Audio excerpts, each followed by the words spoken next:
Luca Schiavoni. I'm an analyst with Ovum's regulatory practice for telecoms and media, and data protection issues are something that brings everything together.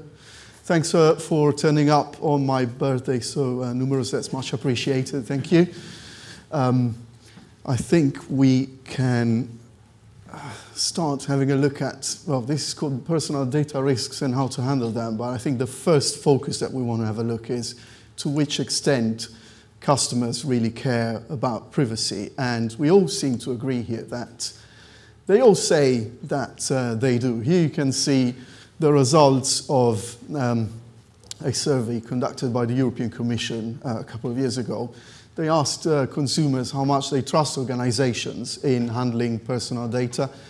The ones that rank the worst are phone companies, internet service providers, and online businesses, including search engines, social networks, etc. Most people say that they tend not to trust them or they don't trust them at all.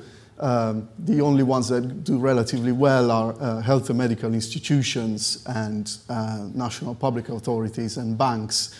So definitely online businesses of all sorts seem to have a pretty bad reputation. And similarly, it's another question that was this time asked by Orange in one of their serviced customers is, what's the most important thing that we need to do to keep you happy? And by far, the most important answer was, you need to protect our data. So a staggering 86% of respondents said that it's either critical or very important. And also a fair amount of respondents said that it's also important to tell them how the personal data that customers share is used. So customers do say that they care a lot about privacy, but we also have examples which have already been mentioned today by Sasha and John, where customer behavior seems to actually suggest otherwise. We've already heard a fair amount about the TalkTalk data hack during this workshop. During the data hack, as we've heard, the data of about 150,000 customers was affected. Their financial data were exposed. What TalkTalk did was they offered a free upgrade to everyone, regardless of whether they were hit by the breach or not. And as a result, about 100,000 of their global customer base, including those who weren't affected by the data breach, left. And many more people, nearly 500,000, decided to get more value for the money that they were paying. About 14% of TalkTalk's customer base. And also, crucially, at the end of that year, so 2 months after the data hack, TalkTalk's churn was recorded as the lowest in the operator's history, which doesn't really signal a disaster in terms of the way they handled this story that no doubt gave them really bad press for a fair few weeks. Another case that comes from the UK, and again from the space of connectivity providers, is Three. They suffered 2 data breaches in recent months, one in November last year, and that was quite similar to TalkTalk in terms of type of data exposed. It also had a fair amount of press coverage. The second one 2 months ago was much more under the radar. Not many media outlets talked about it, not to the same extent as the first one, and definitely not in the same way as they did with TalkTalk. Users could log on to their accounts and see other people's data, including billing data and the numbers that were called, etc. And some of them even took the time to contact these perfect strangers to tell them that they had their own personal data. What we see is it's too early to measure the impact of the latest one, but we can say something about the former, which had more press coverage, and it hasn't affected the trajectory of subscriptions and market share of the mobile operator. The bars, the columns are the number of subscribers in the last year or so, and there is a very slow but consistent growth. The line of the market shares seem to move more, but that's just down to the way I've positioned the chart, because it just ranges between 10.1% and 10.2% of the whole size of the market, so definitely not signaling any intention to leave the operator, regardless of the reason why that would be, including obviously the data breach. So we've got examples that show that customers say one thing, but they don't necessarily act accordingly. So we need to ask ourselves why that is. That's down mainly to three reasons. And one is definitely the comfort zone that all these services are creating. Technology is comfortable. People don't want to abandon it, and particularly when it comes to internet services like social media, the network effect is very important. I am there because my contacts are there, because my friends are there, and if I left, it would be too difficult to stay in touch with them. Another problem is, especially in the space of connectivity, the hassle of switching, no matter how hard the likes of Ofcom and other regulators try. It still remains something that users want to do as rarely as possible, because they always face trouble, either due to service downtime, especially when they have to change their fixed broadband, or maybe they just don't want to deal with the process. But more worryingly and more generally, it is also apparent that there is an overall lack of trust. In other words, most customers, in the cases that we've seen before, must have thought, yes, it happened to TalkTalk, yes, it happened to Three, but the reality is that it could have happened to any one of their competitors.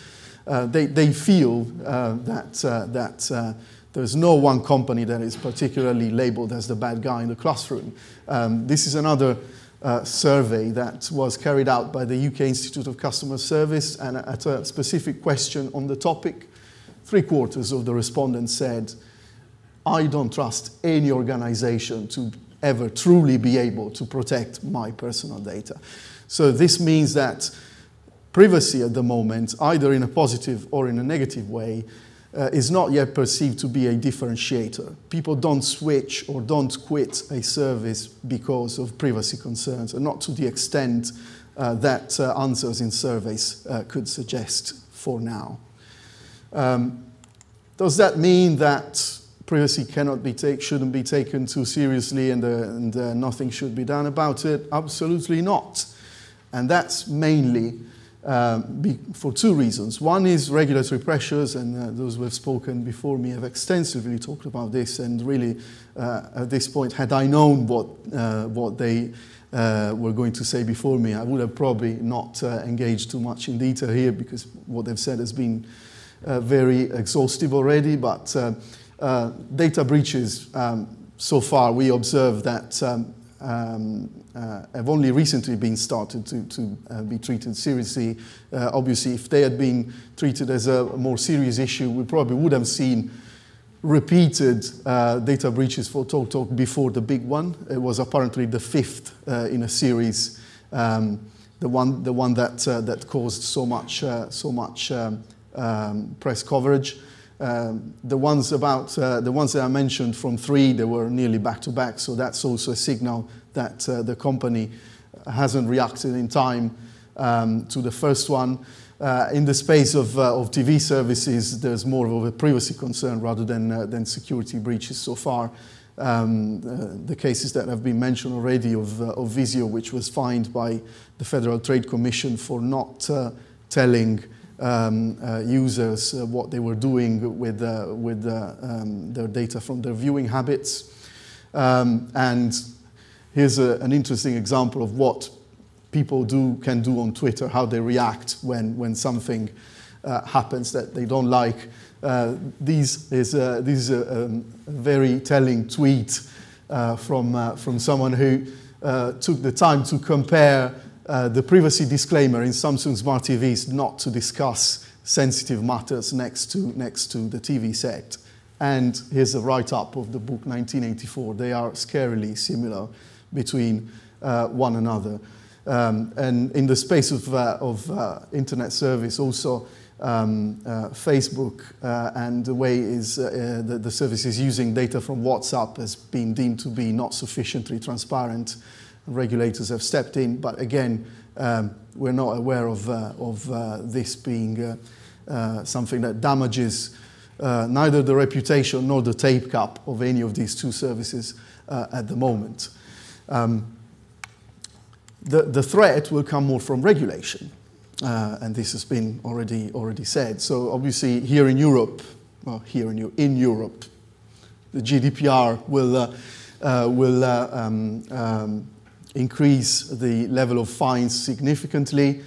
Will require companies to be more accountable, and crucially, and this has already been mentioned, it will be important to communicate data breaches without undue delay, which in most cases will mean 72 hours. And I'm going to add here, this is also something that companies need to get ready for, because communicating a data breach could lead to further vulnerability if you're not ready to tackle the issue and make sure that everything is in order. So getting the word out can be cause of further problems if you're not prepared. We still don't know the impact of increased customer awareness of privacy and security issues for the reason that I've explained before, but clearly regulatory pressure is going to transform security and privacy issues in a boardroom problem, as the head of ICO pointed out the time that they fined TalkTalk. It was a £400,000 fine. You cannot even buy a decent flat in London with that money. It will become much more, as previous speakers have mentioned, under GDPR. So definitely regulatory pressure at the moment more important than customer and market pressure. Having said that, I am going to sort of overlap again with what was said before. To make sure that companies do not run in these problems, they have to prioritize on privacy in what they do and put it at the center, at the core of a lot of their activities. So they have to become more proactive in considering it a key point of what they do and build an internal culture. This is something that has already been stressed by several communications providers that we've spoken to in terms of implementing processes and also devising, obviously that depends on the type of industry you are in, but also devising tools to put customers in power to understand how much data they share and what is done with it. And that's also down to, that goes down feeds into the transparency issue. So be open and honest as much as you can, and that should not only bring you rewards in terms of customer fidelity, but also protect you from the highest level of fines that a regulator may issue to organizations. And this also leads to the future of things. The Internet of Things is going to be to create further issues here. Again, within the space of regulation, there are a few question marks to be addressed, because the framework for data protection that is about to come into force has some points that already seem to be inadequate for an IoT world. First of all, there is a tension between the new definition of personal data that regulators are coming up with and what is generated by IoT devices. A lot of IoT manufacturers are maintaining that the fact that a device is in a customer's premise doesn't automatically mean that the data it generates is personal, hence not falling within the category of regulated personal data. That's crucial because that also affects what can be done with that data, so it also affects business models. On the regulatory side, we're also seeing that the European Commission is carrying out initiatives they say with the aim to foster the data-driven economy, but in practice there is a risk that even types of data that are not personal data may face some form of regulation in the future. At the same time, there is a huge problem with the forms of consent required by new data regulations such as the GDPR, because obviously the requirements are there, the need to obtain clear and informed consent is there, but it cannot turn into a continual request to tick boxes or to say yes to a machine because it's going to kill the business models of these services and devices. And finally, and this is something that previous speakers have already addressed, there is the problem that very much relates to the IoT world of the flow of personal data. Obviously, regulators play a key role here. We've been hearing about transfer of personal data outside the EU and adequacy decisions and the role that the likes of Brexit are going to play in this. I am going to add that in the UK, the relationship between the UK and other non-EU countries such as the US is also going to affect, most likely, the adequacy decision that the EU might take once the UK is out. This is something that has come up with, in conversations with the tech industry already. They are concerned that even if the UK had an easy agreement with the EU, that wouldn't be complete without similar agreements with other countries, such as the US. And this is it from me, unless you have questions. Thank you, Luca.